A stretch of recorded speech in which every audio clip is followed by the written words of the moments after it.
Oh, we're going to have a lot of fun today, starting with some great advice from the Property Lifestylist.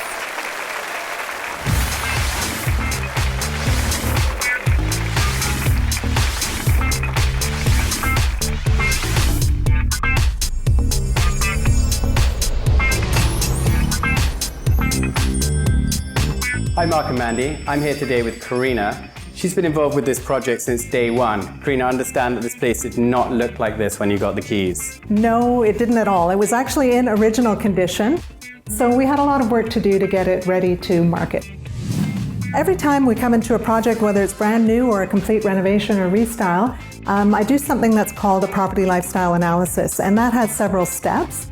First thing I'll do is evaluate the home itself, its design, the state of repair, what the potential buyer might be and be looking for. And then we'll go through a process of eliminating things that might stand in the way of that buyer being attracted to the home, whether they're repairs, renovations, recommendations that need to be done, also some decluttering, depersonalizing, and generally work on improving the flow of the home. And the way that this particular kitchen was formatted, we weren't able to open up the wall itself. So what we did was we brought the cabinetry all the way through to the dining area here to make an open flow and also to focus on the main living area and where the view is. It is very 70s in here, but you've given a really modern feel. Talk us through. So what we tried to do was sort of mix a cost-conscious approach with the choice of materials and yet appeal to today's buyer, and also the penthouse feel with the black stainless appliances, the marble feel in the subway backsplash. It's beautiful. So we're in the master bedroom. Obviously in apartments, these rooms are quite often a little bit smaller than one might find in a house. Tell us how you gave this room such a sense of scale. Well, we wanted to feel spacious and inviting. It is the master bedroom, but it was just a box. So what we did was we brought in the appropriate scale of furniture and a lot of texture and natural elements.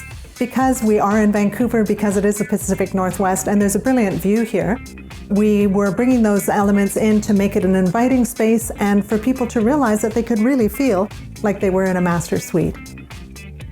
This is the cutest second bedroom. Tell me about it. For this one, we opted to do a beautiful children's space.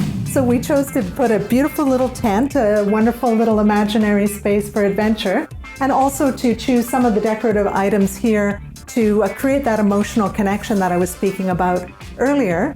Throughout the house, we have all sorts of different elements, but I think it's really here that you can see that emotional connection, and hopefully any child who would come in here would just want to stay. Yes!